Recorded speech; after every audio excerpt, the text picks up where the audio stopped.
요한복음은 사도 요한이 쓴 복음서죠. 제일 나중에 쓴 복음서입니다. 공관복음서 앞에 세 개의 복음서보다는 수십 년 후에 써졌다고 보여지는데요. 특별히 요한이 지금 오늘 읽은 14장 이전부터 13장, 14장, 15장, 16장, 17장까지 그리고 18장은 또 히스토리가 나오고 13장부터 한 17장까지 보면은 예수님의 그 마지막 날 밤 있죠. 주님의 마지막 만찬 그 즈음에서 몇 시간 안에 벌어진 예수님의 가르침들을 그렇게 쭉 길게 나열했던 것을 볼 수 있습니다. 오늘 우리가 읽지는 않았지만 앞에 성경이 있으시면 성경을 좀 보시면 좋겠는데요. 요한복음 13장 26절 30절에 보니까 13장 26절 30절에 보니까 이 가룟 유다가 예수님과 제자들을 떠나는 장면을 이렇게 묘사하고 있거든요. 사도 요한이 그 바로 옆에 있다가 그 들은 이야기들을 이렇게 길게 쓰고 있어요. 예수께서 대답하시되 내가 떡 한 조각을 적셔다 주는 자가 그니라 하시고 곧 한 조각을 적셔서 가룟 시몬의 아들 유다에게 주시니 조각을 받은 후 곧 사탄이 그 속에 들어간지라. 이에 예수께서 유다에게 이르시되 내가 하는 일을 속히 하라 하시니 이 말씀을 무슨 뜻으로 하셨는지 그 앉은 자 중에 아는 자가 없고 중략을 하고요. 유다가 그 조각을 받고 곧 나가니 밤이르라. 이런 말씀이 있어요. 여기 이제 중요한 말이 예수님이 가룟 유다에게 네가 하고자 하는 일을 속히 하라. 예수님 자신을 팔라는 거잖아요. 속히 하라. 그리고 그 조각을 또 받고 곧바로 나가니라. 이런 표현이 있는 거예요. 사실은 예수님이 그거 하라고 그런 게 아니라 가룟 유다에게 마지막까지 기회를 주시는 거지 않습니까?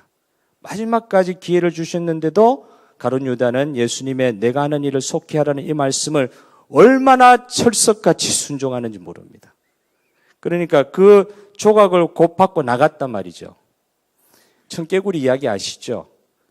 평소에 계속 엄마 말 배반하고 엄마 말 안 듣고 하다가 마지막 엄마가 새겨들으라고 한 그 유언을 그대로 받고는 엄마를 그냥 엄마가 한 마지막 유언은 내가 그래도 들어드려야지 하고는 물가에 그냥 엄마의 무덤을 만들었다가 그래가 전설이 있다잖아요. 계속 비 오는 날이면은 개구리들이 개울가에서 그렇게 우는 게 엄마 무덤 떠내려갈까 봐 그러는 거라고 그런 이런 이야기를 만들어냈습니다.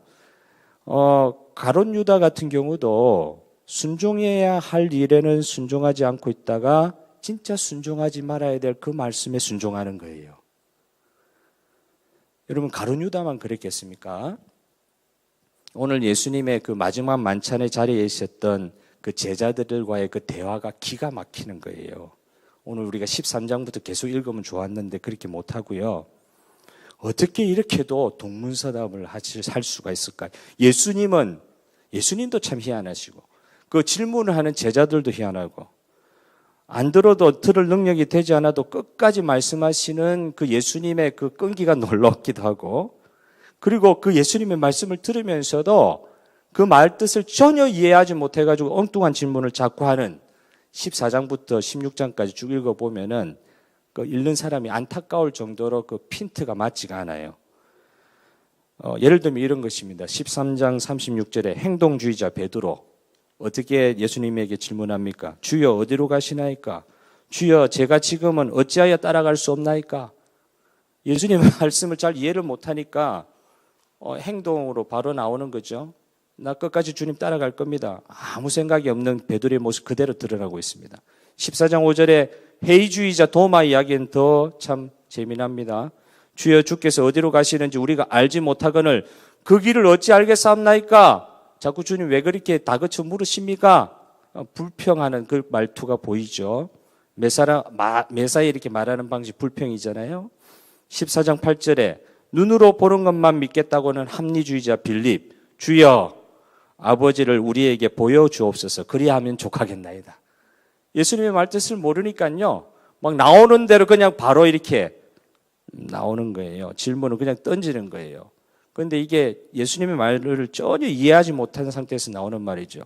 14장 22절에도 참으로 그 현실주의자라고 보여지는 가롯이 아닌 유다. 이때 가룟 유다가 아닙니다. 유다가 두 명이 있었죠. 가롯이 아닌 유다가 뭐랍니까?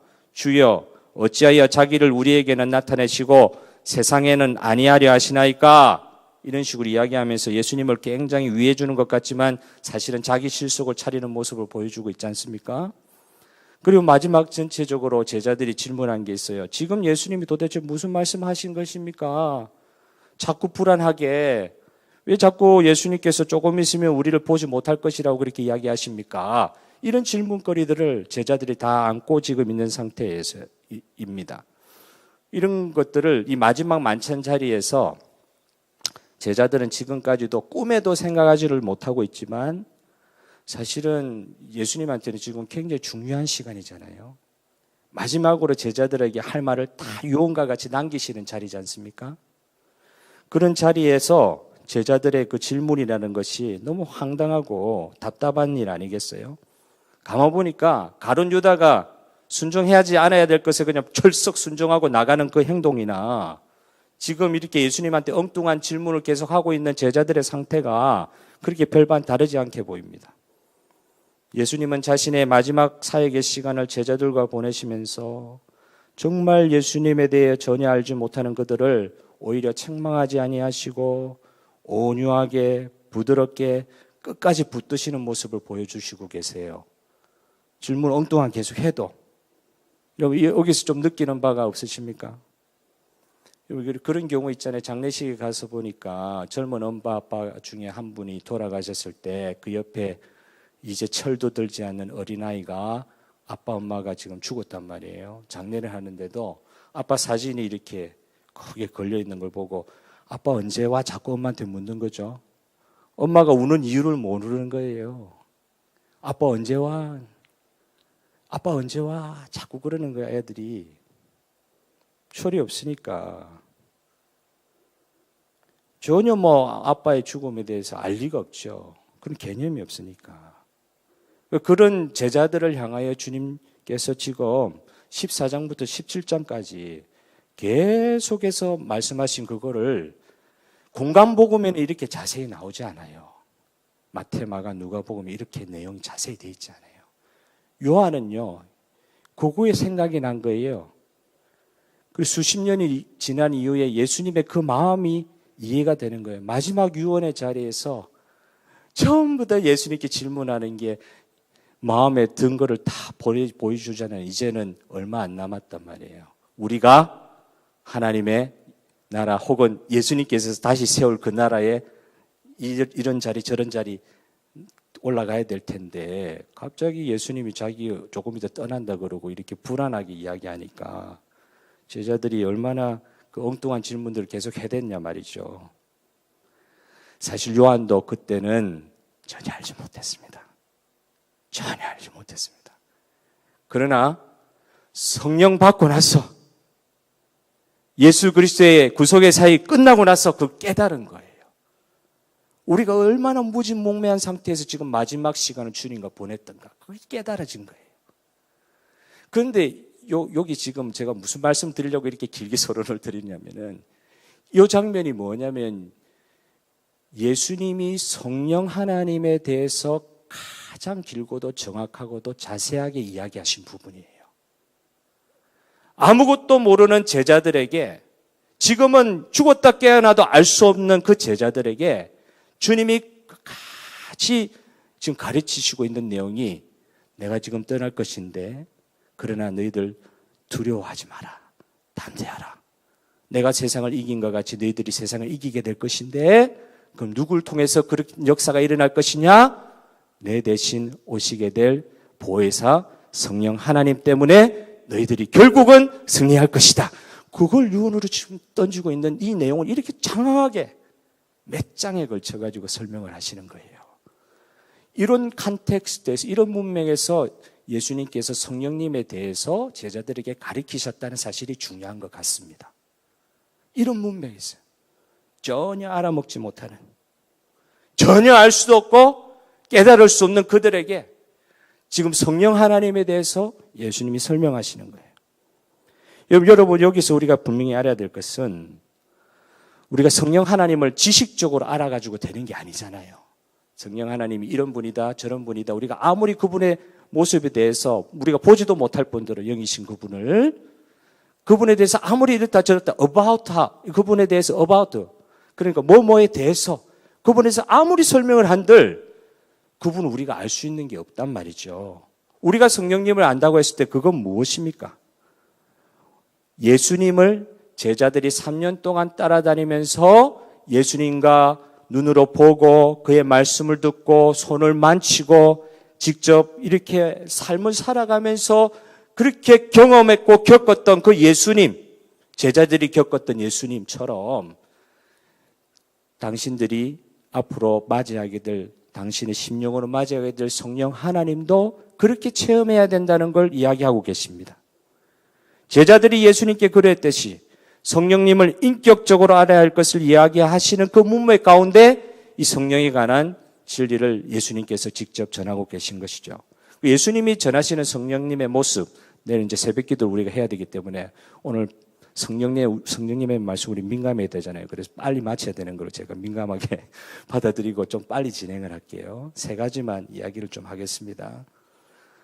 예수님 말씀하시는 성령 하나님은 어떤 분이셨습니까? 첫째, 예수님은요, 성령 하나님은 하늘로 올라가셔야만 오시는 분으로, 누가 하늘로 올라가셔야만요?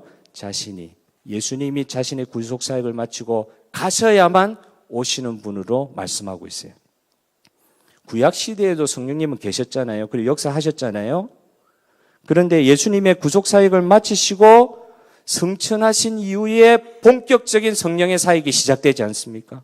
그게 사도행전의 역사잖아요. 요한복음 16장 17절 그 뒷부분에 보면 이렇게 예수님께서 말씀하십니다.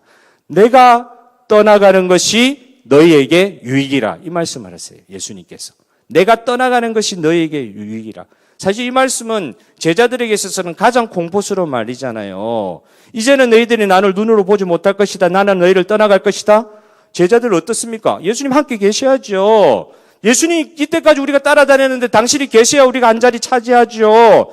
내가 섬기는 당신이 잘 돼야 나도 잘 되는 거 아닙니까? 우리가 지지하는 대통령이 진짜 후보가 대통령만 돼도 얼마나 뿌듯합니까? 그런 마음이었을 것 같아요, 제자들도. 그런 내가 믿고 끝까지 신뢰할 수 있는 그분이 나를 떠난다? 그분이 그런 말 해서는 안 되는 거예요. 그리고 그분이 또 오히려 하루아침에 거지와 같은 자로 전락하고 나중에는 사형장의 이슬과 같이 사라져버리는, 죽어버리기까지 하면 이건 내가 뭐가 됩니까? 이때까지 따라다니 나는 뭐가 됩니까? 제자들에게 이건 청천벽력 같은 소리잖아요. 철석같이 믿고 있었던 예수님한테 한 번에 배신당한 거죠. 왜 떠난다니 그런 말씀을 하십니까? 베드로 같은 경우는 그 전에 예수님이 은연중에 한 번 흘리신 그거 말씀을 듣고는 예수님을 이렇게 밀어 세웠다 그러죠. 밀어 세워가지고 베드로가 나이가 조금 더 예수님보다 많았던 것 같아요. 예수님 가리키듯이 그런 말 하시면 안 돼요. 이러는 거예요. 그런 느낌이죠. 제자들 입장에서 어떤 면에서는 그게 이해가 될지 몰라도 우리 구속의 역사, 영적인 시각으로 보면은 예수님은 가셔야 되는 거예요. 예수님은 우리를 위해 죽으셔야 했습니다. 그리고 예수님은 성육신 사역을 통해 당신의 구속 사역을 완전히 마치시고 결국은 하나님 우편에 앉으셔야 했습니다. 인간의 몸을 입고 하시는 사역을 마치셔야 했고 그리고 나서 승천하셔야 했어요. 그렇게 하셔야만 보혜사이신 파라클레이토스이신 보혜사의 또 다른 우리의 위로자, 우리를 위해서 대언하시는 자, 그 성령께서 우리와 영원토록 함께 하시면서 우리를 도와주시고 중보해 주시는 성령 하나님의 영원하신 사역이 시작될 수 있는 것입니다. 예수님이 사역을 마치지 않고 승천하지 아니하시면 이 은혜의 성령의 사역을 시작도 못하는 거예요. 그래서 예수님은 당신이 떠나가야 그것이 너희들한테 유익이라 못 알아듣죠, 제자들은. 그러나 그게 유익이라고 가르쳐 주시는 거예요. 성령님이 이제는 예수님이 성육신 하신 사역에 그 한계가 있잖아요. 아무리 하나님이시지만 육신의 몸을 입고 계신 예수님이 주로 사역하신 사역의 테두리는 어디입니까? 내가 이스라엘에게 위하여 보냄받았다고 말씀하셨잖아요. 그러니까 가도 사마리아 그리고 요단강 동쪽 조금 부분만 나가셨지 그 위로 뭐 로마 제국에 가셨다고 그러지 않으셨어요. 3년 동안 오로지 유대 민족을 위한 사역을 하셨어요. 그 예수님이 물리적으로 시공에 제한되는 사역을 스스로 한계를 가지고 그렇게 사역을 하셨지만, 이스라엘에 국한되는 사역을 하셨지만, 3년 동안에 메인은 그런 사역을 하셨지만, 이제 예수님께서 그 구속의 사역을 마치고 올라가시게 되면 성령께서 새로운 사역의 장을 열게 되는 것이 예수님의 약속이셨고 실제로 그런 일이 일어났습니다. 오늘 저와 여러분이 예수님을 믿게 된 것이 이 성령님 사역의 결과인 줄 믿으시길 바랍니다. 예수님이 이스라엘에 국한되어서 사역할 그것이 지금까지 계속되어 오면 안 되는 거예요. 우리는 예수 믿을 수가 없는 거예요.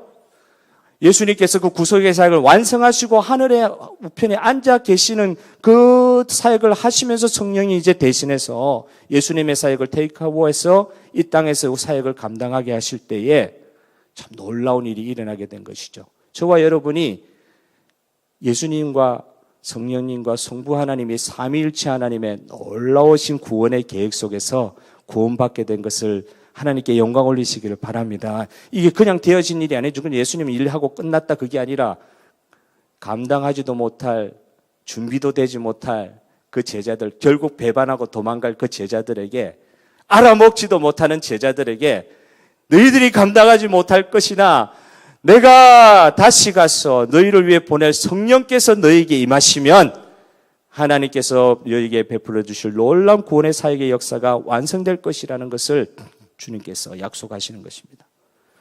이 장면을 보면서 예수님의 그 절절한 사랑,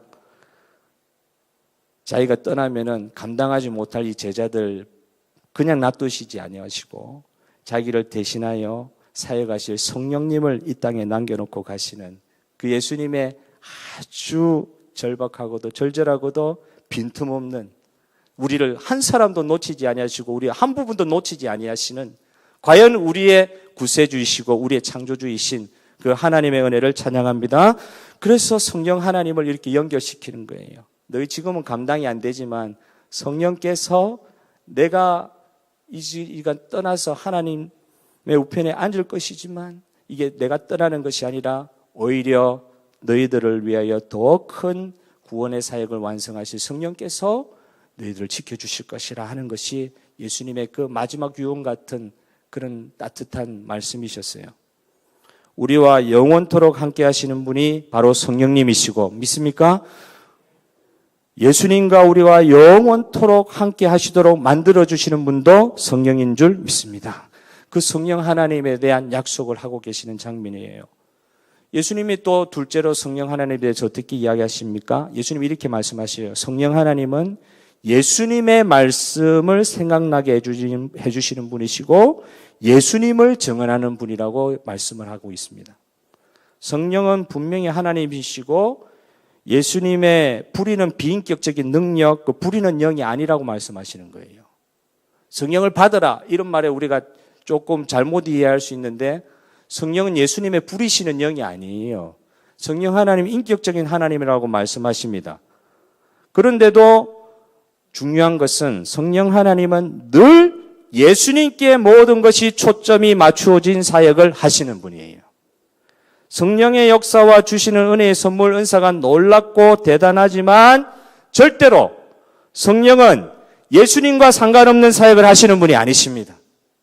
성령은 따로 존재하시는 분이시지만 그분의 사역은 늘 예수님께 초점이 맞춰져 계세요.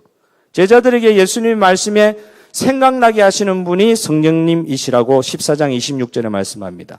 예수님의 진리의 말씀을 증언케 하시는 분도 성령님이시다. 15장 26절. 예수님이 그리스도이심을 증거하시는 분도 성령님. 우리를 진리로 인도하시는 분이 성령이십니다. 16장 13절. 그리고 궁극적으로는 예수님을 영화롭게 하는 분이 성령님이다.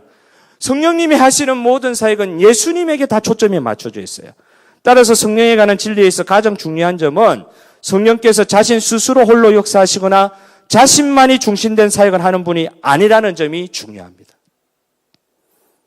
그래서요, 예수님과 상관없는, 예수님의 복음이 없는 성령 사역 참 위험한 것입니다. 성령의 능력을 펼치는 것보다 더 중요한 게 뭐냐? 그 능력을 그 능력의 사역을 통해서 예수님이 얼마나 영광을 받으시느냐, 그게 중요한 것입니다. 성령의 능력을 바라는 사람들도 있죠. 바울이 성령의 능력으로 기적을 행하는 걸 보면서 나도 저 능력 달라고 그 능력을 살려고 하는 불신자도 있었잖아요. 그리고 어떤 사람은 사역을 하기 위해서 성령의 불을 받아야 된다고. 맞습니다. 성령의 불이 필요하죠. 성령의 능력이 필요하죠. 그런데 그것이 왜 필요하냐 이거예요. 예수님의 복음을 위해 그 능력이 필요하냐 이거예요.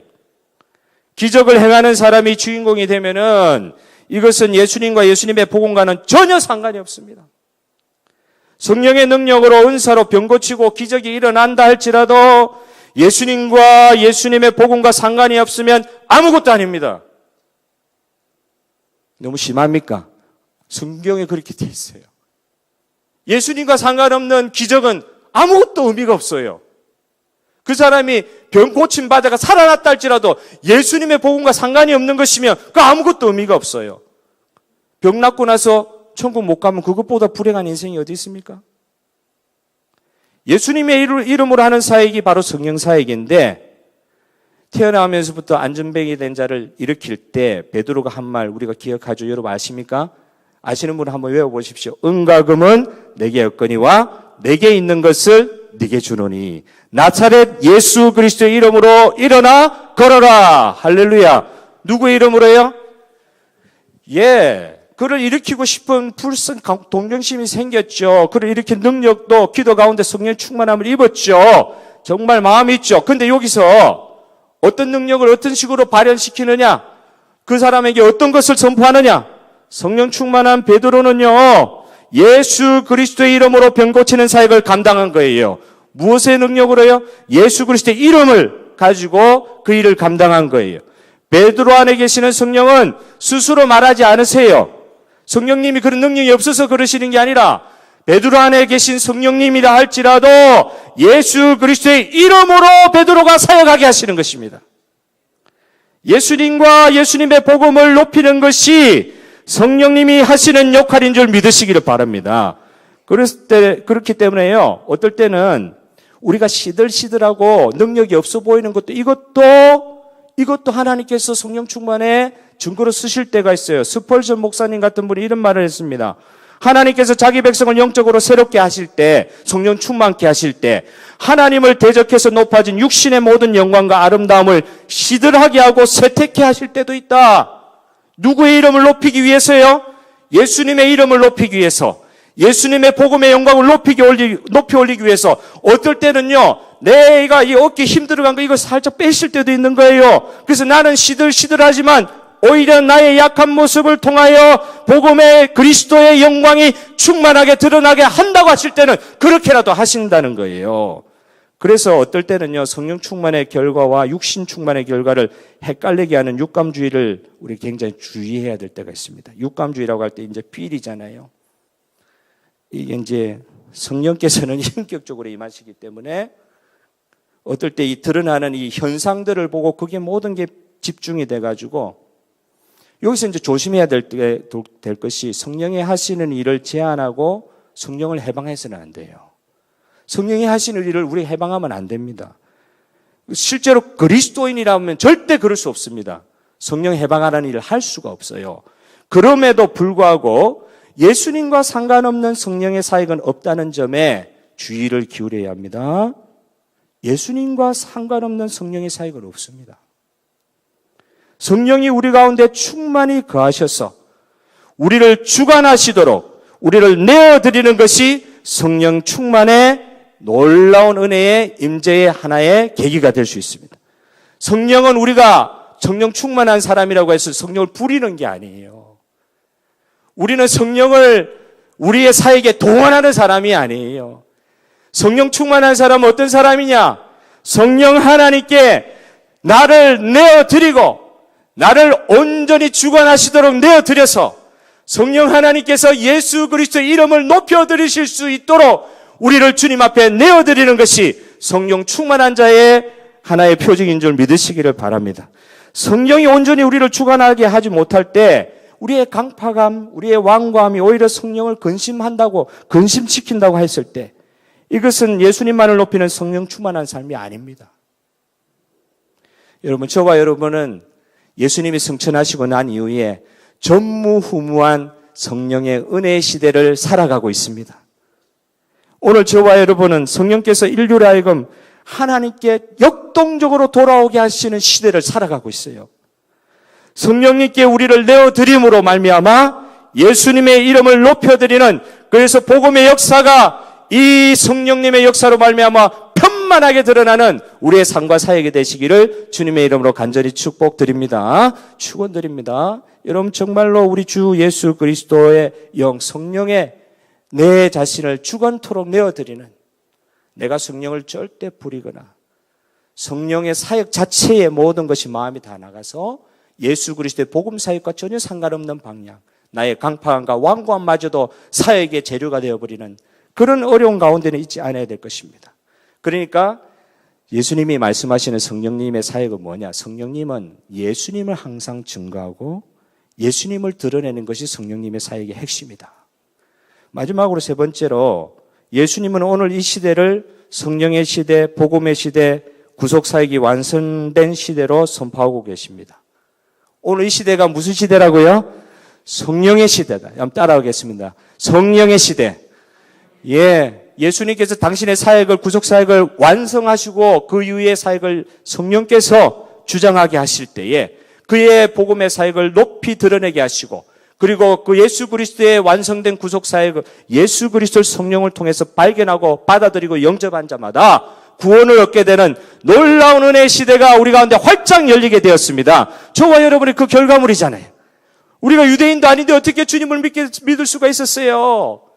우리가 어떻게 주님을 알 수가 있었어요? 성령께서 성령의 사람들을 이용하여 복음 전파하게 하시고 그 복음에 순종하게 하시고 예수님을 영접하게 하셔서 오늘 저와 여러분이 이 호주 땅에서도 주님의 교회를 이루고 주님의 성령을 받은 자로, 예수님을 구주로 영접한 자로 주님을 영광을 높여드리는 자리에 있게 된 줄 믿습니다. 예수님의 이름으로 복음을 전하면은, 그러니까 이 시대는 예수님의 이름으로 복음을 전하면 성령의 능력을 직접 체험할 수 있는 시대가 되었어요. 언제 성령의 능력을 체험하느냐? 언제 성령의 능력을 체험하느냐? 예수님의 이름으로 복음을 전할 때 가장 성령의 능력이 편만하게 드러날 때라는 것입니다. 요한복음 14장 12절에 예수님께서는 이런 말씀까지 하셨어요. 나를 믿는 자는 내가 하는 일을 그도 할 것이요 또한 그보다 큰 일을 하리라. 이 일이 성취가 됐잖아요. 배반자, 배신자 베드로예요. 가룟유다랑 베드로는 뭐가 다릅니까? 똑같이 예수님 배반했잖아요. 그런데 그가 다른 건 회개하고 돌아와서 성령 받았잖아요. 성령 받고 나서 그가 변화되니까 실제로 베드로, 그 무식한 베드로 그 사람의 설교를 통하여 하루에도 3,000명, 5,000명이 돌아오는 역사, 이것은 예수님께서 갈릴리 땅에서 사역할 때보다 더 많은 숫자를 강조하기 위해서 일부러 숫자를 그렇게 명확하게 한 것으로 보입니다. 더 큰 일도 감당하게 하시는 거예요. 사람으로서는 기대할 수 없는 일을 성령 하나님께서 예수 그리스도의 거룩한 이름 앞에서 영접하고 그 이름 앞에 굴복하고 순종하는 자들에게 성령님께서 그를 도구가 되게 해서 복음의 큰 역사에 쓰이게 하여 주시는 것입니다. 여러분, 베드로만 그랬습니까? 빌리그레암 같은 사람 가구 판매원이었습니다. 빌리그레암 아시죠? 그죠? 올해 1월인가 돌아가셨죠? 빌리그레암 목사님도 가구 판매원이었어요. 대단한 분인 것 같지만 안 그래요. 가구 판매원이었어요. 그가 죽을 때까지 그 붙잡았던 그 모델 했던 드와이트 무디 같은 사람은 구두 수선공이었습니다. 그런 분들이 참 이게 자수성가가 아니잖아요. 예수 그리스도의 은혜 성령을 통해서 받아서 복음에 대해서 불같은 복음의 역사에 대한 확신을 가지고 쓰임 받을 때 아무것도 없는 것 같지만 그를 통하여 성령의 역사하실 때 시대가 변화된 줄 믿으시기를 바랍니다. 그래서 이건 자수성가가 아니에요. 이건 하나님의 신수성가예요. 하나님께서 그를 사용하실 때에 하나님의 능력이 나타나면 그가 감당할 수 없는 일들이 하나님이 그를 통해서 보여주시는 것을 보게 됩니다. 옛날에 이제 한국에는 십자가만 꼽아도 교회가 될 때가 있었잖아요. 이제 80년대만 해도, 제가 어릴 때만 해도 목사님들이 지하 월세 얻어가지고 개척하면 교회가 됐어요. 금방 자립하고. 복음의 영광이 있는 시대가 있었어요. 성경에도 보니까 예루살렘은 이제 돌아온 바벨론 포로 70년 갔다가 돌아온 사람들이 성전을 지으려 해가지고 성전을 지었는데 그 어릴 때 바벨론 포로로 갔다가 다시 예루살렘 돌아와가지고 그 새로 지은 성전을 보고 그 첫 번째 그 늙은 분들 있죠. 우리 그러니까 장로님들 이런 분들 옛날 솔로몬 성전의 영광을 봤던 분들이요. 새로 지어진 수르바벨 성전을 보고 대성통곡하는 장면이 나옵니다. 근데 그 옆에 있는 젊은 분들 있죠. 솔로몬 시대 잘 모르는 분들. 그런 분들은요. 그걸 보면서 우리가 성전 지었다고 환호하는 장면이 나옵니다. 근데 그 성경에 보면은 저 뒤에서 그 음성을 들을 때 이게 장로들의 우는 소리와 젊은이들의 환호하는 소리가 섞여서 이게 우는 소리인지 웃는 소리인지 알 수가 없었더라. 성경이 그렇게 기록하고 있어요. 이거 아이러니죠. 복음 충만의 영광의 현장을 본 사람들은 지금 이 시대의 상황에 눈물 흘릴 수밖에 없는 거예요. 저도 그 이후의 세대입니다. 그 복음의 영광을 경험했던 제 윗세대들의 그 은혜의 잔재들을 받고 그냥 부스러기 은혜라도 먹고 지금 요 정도 왔습니다. 근데 복음이 편만할 때 사람은 아무것도 아닌데 그들을 통하여 성령의 역사가 나타날 때 성령 충만한 사람들을 통해서 복음의 역사가 편만하게 일어날 때는 그 영광을 본 사람들의 입장에서는 수르바벨 성전 지어졌다고 하지만 그거 보면서 눈물이 나는 거예요. 웃고 떠들 때가 아닌 거예요. 솔로몬 영광의 그 성전의 영광을 봤기 때문에 지금 이거 수르바벨 성전 지어졌다고 해가지고 성취감 생겼다고 그래가지고 이제 살만하다 그래가지고 그냥 희랑 나갈 수 있는 게 아니에요. 여기가 좋사오니 안주하고 그렇게 즐길 때가 아닌 거예요. 사랑하는 성도 여러분, 기적 중에 제일 큰 기적이 무엇이라고 생각하십니까? 여러분들께서는. 여러분 죽은 사람이 살아나면 이것 좀 기적으로 쳐줄만 하죠. 그죠? 예를 들면 나사로 같은 사람이 죽은 지 나흘이나 돼가지고 썩은 냄새가 막 무덤 바깥으로 나오는데도 예수님께서 나오라. 그리고 풀어주라 그랬죠. 이걸 꽁꽁 이렇게 세마포로 싼 거 그대로 가지고 나왔으니까 풀어주어서 자유롭게 다니게 하라. 죽었던 사람이 살아내가지고 그때 요한복음의 표현을 보면은 그 뒤로 예수를 진짜로 믿는 사람들이 많아졌더라 이런 표현이 있어요. 진짜 사람들 놀라죠. 죽은 사람, 썩은 냄새가 나는 사람이 살아나왔으니까 이거 기적 중 기적이죠. 그런데 나사로가 부활의 첫 열매라고 성경에 나와 있지 않죠. 그 말은 무슨 말이냐면은 나사로가 그때 예수님이 베푸신 기적 때문에 살아나오기는 했지만 얼마 안 있다가 또 죽었습니다. 나사로 죽었어요. 기적 중에 제일 큰 기적이 무엇이라고 생각합니까? 죽은 사람이 살아나는 거야. 물리적으로.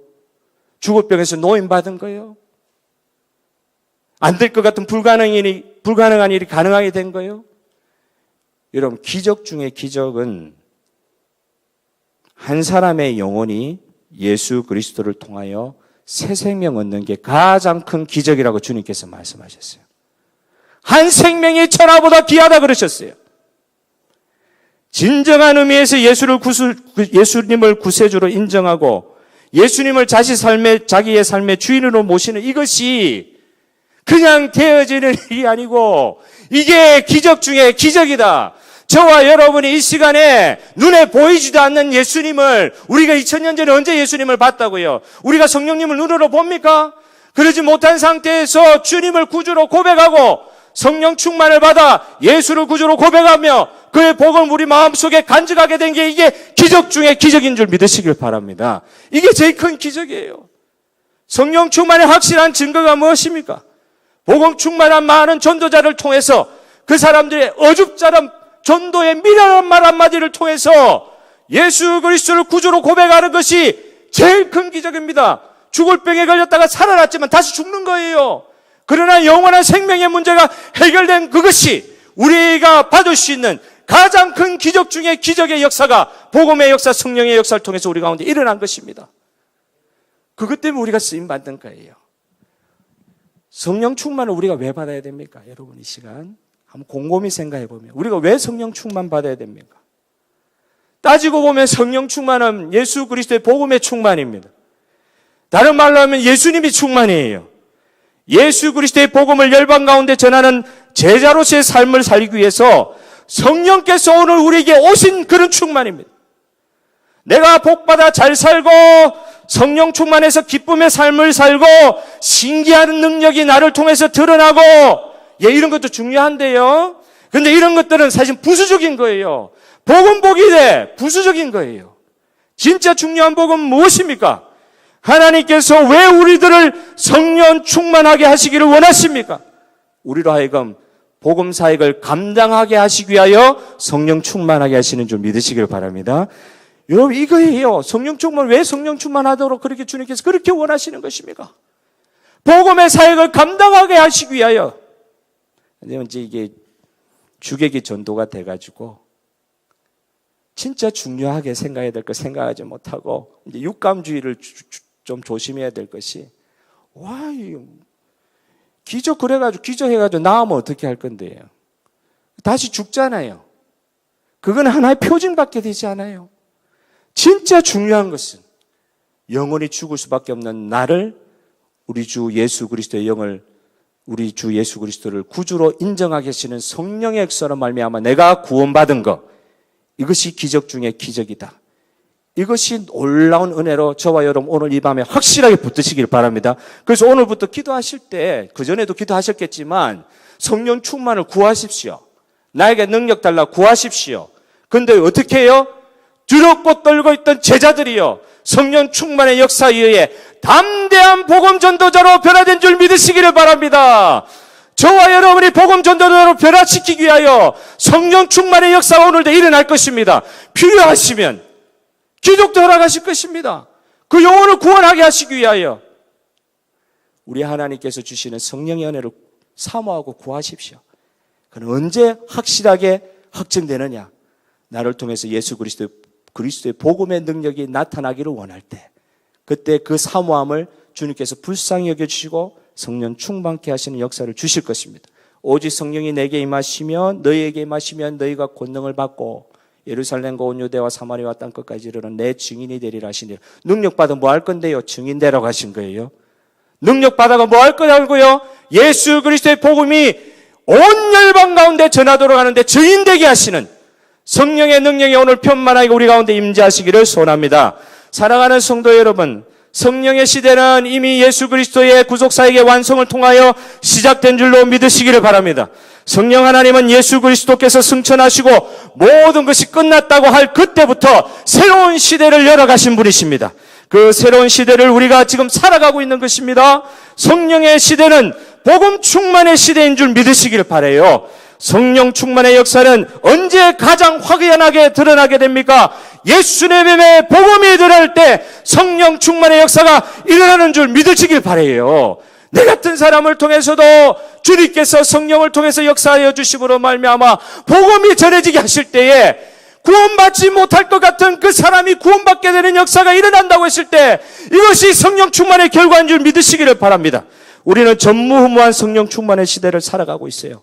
왜냐하면 오죽지 않은 복음의 말 한마디에도 예수 믿는 사람들이 일어나는 거예요. 언제 예수님 봤다고 해요? 언제 성령님 경험했다고 해요? 우리가 예수님의 말씀 순종하여 우리 입을 벌려 복음 전했는데 사람들이 예수님을 영접하는 역사가 일어난단 말이에요. 이게 성령 충만 시대, 성령의 역사, 성령의 시대인 것을 증명하는 표징인 줄 믿으시기를 바라요. 성령 충만을 통해서 그냥 단순히 죽기를 두려워하고 무서워 떨던 제자들이 담대한 복음의 증인이 되었던 것을 우리는 보았습니다. 다른 어떤 복도요, 다 부수적인 거예요. 다 부수적인 것입니다. 성령 충만의 복을 사모하고 누리고 천국을 소망하는 저와 여러분의 삶, 성령 충만한 삶을 사모하여 실제로 복음 역사에 쓰임받는 저와 여러분의 삶과 사역이 되시기를 주님의 이름으로 간절히 기도합니다. 이 시간 우리 다 같이 소리 높여 기도하실 때 오늘 말씀 기억하고 우리는 성령 충만을 예수님의 명령하신